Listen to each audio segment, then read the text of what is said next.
Varicose veins కి సరైన చికిత్స కోసం సంప్రదించండి ఎవిస్ హాస్పిటల్. నమస్తే రమగారు. నమస్తే జయ. రమగారు, ముక్కోటి ఏకాదశి దగ్గరలోకి వచ్చేసాం. చక్కగా ఉత్తర ద్వారాలు తెరుస్తారు, స్వామివారిని దర్శించుకుంటాం కదండి.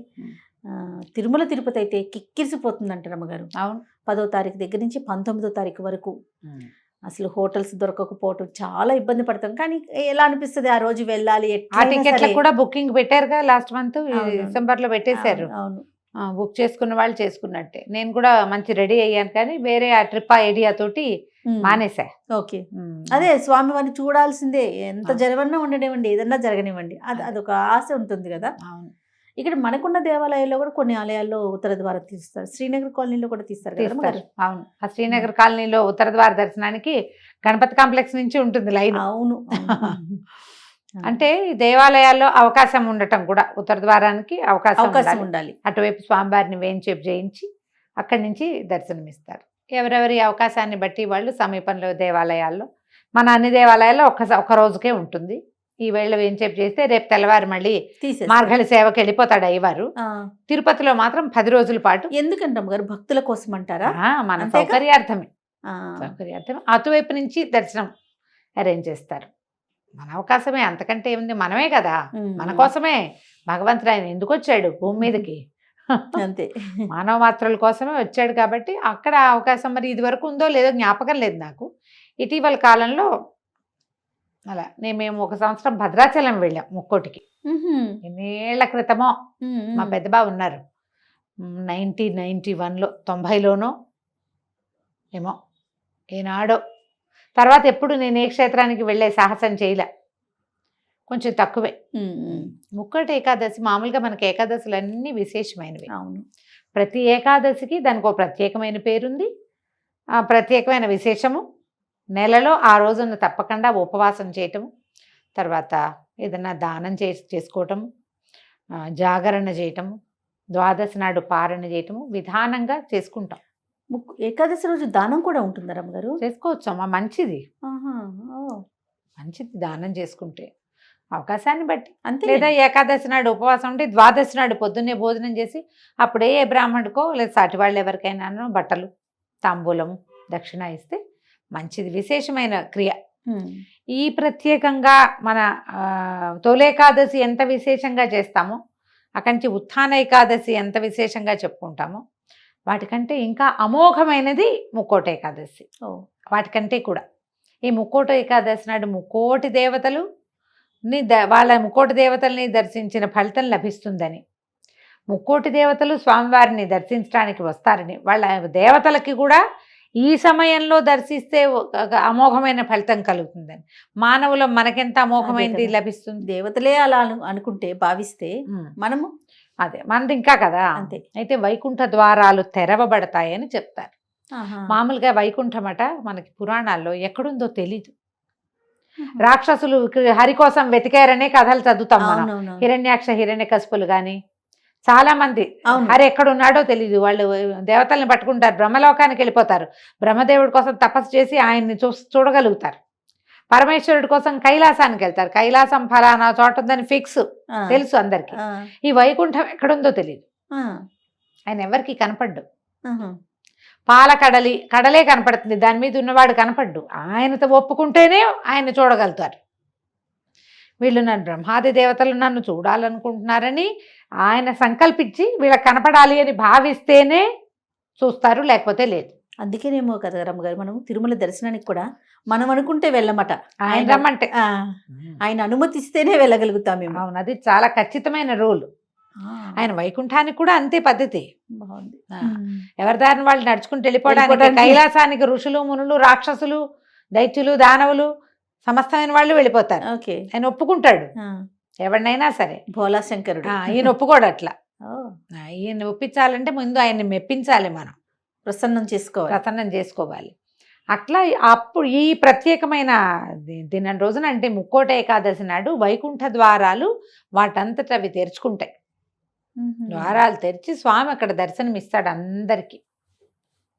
ప్రపంచంలో ఉన్న వాళ్ళందరూ చూడగలుగుతారు. మనం నేల మీద ఉన్నా మనకు వైకుంఠం ఎక్కడికి వెళ్ళలేం కాబట్టి సమీపంలో కొలువై ఉన్న స్వామిని ఎక్కడుంటే అక్కడ ప్రతిష్ఠ జరిగిన ఏ దేవాలయంలో అయినా కూడా ఇంచుమించుగా కొన్ని చోట్ల స్వయం వ్యక్తమైన దేవాలయాలు కూడా అవును. కనపడతాయి కదా, అక్కడ మనం వెళ్ళి దర్శనం చేసుకుంటే సాక్షాత్ వైకుంఠంలో చూస్తే ఎలాంటిది లభిస్తుందని దేవతలందరూ భావిస్తారు. అందులో కొంతైనా మనకి లభిస్తుంది. ఈ పవిత్రమైన రోజున ఉపవాసం చేయటం, తర్వాత తెల్లవార్లు జాగరణ చేయటం వైకుంఠ ఏకాదశికి, మర్నాడు పొద్దున ద్వాదశి నాడు పారణ చేసి ఎవరైనా ఒక బ్రాహ్మడికి భోజనం పెట్టడం, అప్పుడు మనం భోజనం చేయాలి. ద్వాదశి ఘడియలు దాటకుండానే మనం ఇది పూర్తి చేసుకోవాలి. ఏటా చేసేది. ఇది వరకటికి మనకి ఇప్పుడు వచ్చిన తేడా ఏంటంటే, ఇది వరకు ఏదో ఒక గుడికి వెళ్ళి ఒక దర్శనం చేసుకుంటే చేసుకున్నట్టు, చేసుకోకపోతే ఇంట్లోనే ఒక దండం పెట్టుకున్నట్టు. తెల్లవారు 6 నుంచి ఇంకా 6 కంటే ముందే కూడా నా లెక్క అయితే 6 టీవీ పెట్టామంటే అలా అన్ని దేవాలయాల్లో వైకుంఠ ద్వార దర్శనాలు అమోఘంగా అవుతాయి. చక్కగా భద్రాచలం దగ్గర నుంచి చూపిస్తారు, ఈ ఒంటిమిట్ట రామాలయాలు అవి చూపిస్తారు. మన సమీపంలో చుట్టుపక్కల ఉన్న మంచి మంచి విష్ణువాలయాలు పెద్ద పెద్దవి అన్ని చోట్ల కూడా ఆ దర్శనం దొరికేస్తుంది. చేస్తారు. ఈ సోషల్ మీడియా వచ్చాక మనకు వచ్చిన అద్భుతమైన వెసులుబాటు ఏంటంటే, ఏ దేవాలయంలోనూ మనం అంత స్పష్టమైన దర్శనం చేసుకోలేకపోతాం. ఇట్లా చూసి వచ్చేస్తాం. అలా చూసి శంఖం చక్రం కన్ను పెదివి ఏం చూస్తాం, ఏ విగ్రహాలకి ఏమీ చూడలేం. కానీ కెమెరా రావటం వల్ల ఇదన్నిటిని క్యాప్చర్ చేస్తుంది చక్కగా, క్లియర్గా క్లారిటీతో క్లారిటీ తోటి. అయ్యవారి కిరీటంలో ఎన్నెన్ని వజ్రాలు, ఎన్నెన్ని కెంపులు, ఎన్నెన్ని వైఢూర్యాలు ఉన్నాయో, ఆయన ఇటు నవ్వాడా, ఏ బుగ్గ పైకి లేచి నవ్వు మొహం కనపడుతోందో, హారతి ఇచ్చేసరికి నేత్రాలు పైకి కిందకి అవుతున్నాయి. అన్ని చాలా చాలా దేవాలయాల్లో మనకు అసలు మనం అలంకారమే చూస్తాం. ఇప్పుడు అక్కడికి వెళ్తామా, మైసూరు చాముండి, అసలు చాముండి అమ్మవారు అది ఏమిటో తెలీదు, ఊరికే అలా చూసి వస్తాం. చిట్టి ప్రతిమ అమ్మవారి బుజ్జి జింతే ఉంటుంది, అలంకారం ఎంత ఉంటుంది, కన్ను పొడుచుకున్న అదేమిటో తెలియదమ్మా. అక్కడ 5 నిమిషాలు 10 నిమిషాలు నుంచుంటే ఏదో ఒక రేఖా మాత్రంగా స్వరూపం కనిపిస్తుంది. మన కెమెరా వచ్చాక ఆ చిట్టి జేజి ఆవిడ కళ్ళు, ముక్కు, మూతి, పెదవులు, నవ్వు చక్కగా పువ్వు కాయ ఏమేం పెట్టారో అవన్నీ. పద్మావతి దేవిని అమ్మవారిని ఎన్నిసార్లు వెళ్ళి ఉంటాను జయ నేను. అలవేలు మంగాపురం తిరుపతిలో ఉన్నప్పుడు వారానికి 3 సార్లు కూడా వెళ్ళిపోతుండేదాన్ని. కానీ ఎప్పుడు అవన్నీ అత్యంత స్పష్టమైన దర్శనాలు ఇప్పుడు మనకి కుదురుతున్నాయి కెమెరా వెళ్ళటం వల్ల. అసలు చక్కగా చిన్న సొట్టలున్న విగ్రహం, స్వరూపము, నేత్రాలు, మధ్యలో ఈ అభిషేకం చేస్తారు. అభిషేకం చేసినప్పుడు ఇట్లా నేత్రాల స్వరూపం కనపడుతుంది.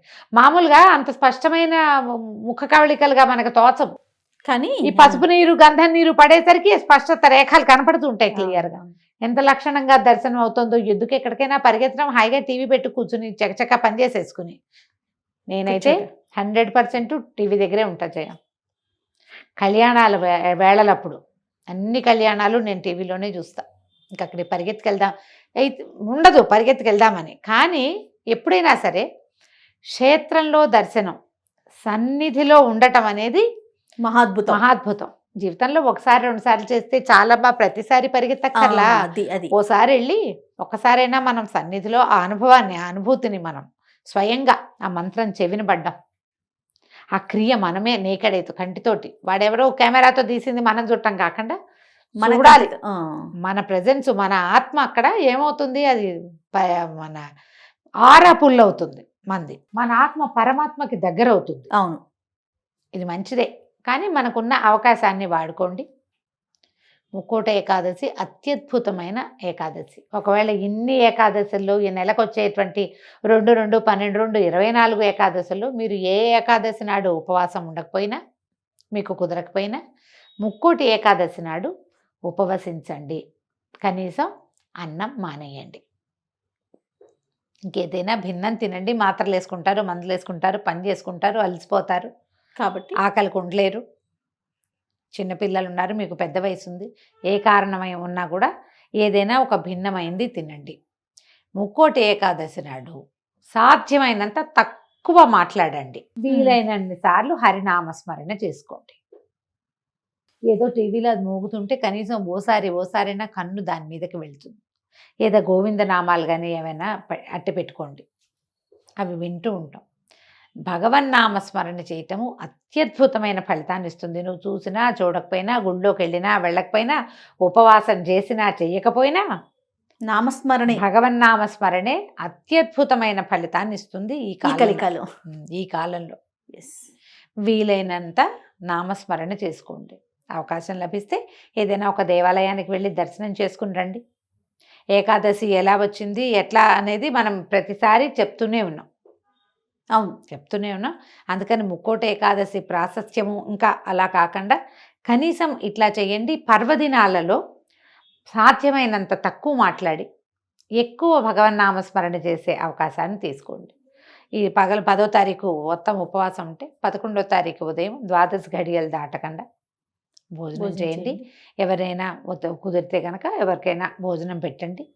ఒకవేళ అలా మన ఇంట్లో భోజనం పెట్టే అవకాశం కుదరకపోతే ఏ దేవాలయంలోనో అన్నదాన ఇవి జరిగిన చోట ఎక్కడో చోట అన్నదానం జరిగే చోట కొంత అమౌంట్ని అక్కడ పంపించండి. అన్ని చోట్ల అన్నదానం జరుగుతుంది. మీ పేరున జరిగినట్టే మన ప్రయత్నంతో జరుగుతుంది కాబట్టి అట్లా ఏదైనా చేసుకోవచ్చు. 12 నాడు మీరు ఇది ఇవ్వచ్చు, మన మోయిని ఇవ్వచ్చు, ఎలా మన స్వయం పాకం ఇస్తాం, ఎవరికైనా స్వయం పాకం ఇవ్వచ్చు, వస్త్రాలు ఇవ్వచ్చు, పళ్ళు ఇవ్వచ్చు, ధాన్యం ఇవ్వచ్చు.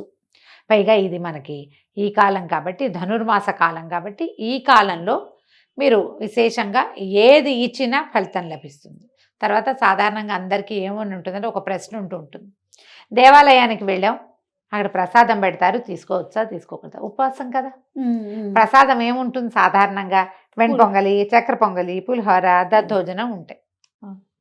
దేవాలయ ప్రాంగణంలో తింటే తప్పు లేదు.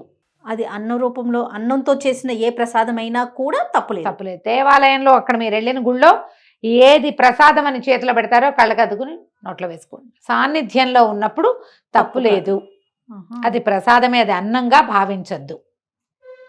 స్వామివారి ప్రసాదం వారికి నివేదింపబడింది, సూక్ష్మాంశంలో స్వామి గ్రహించింది.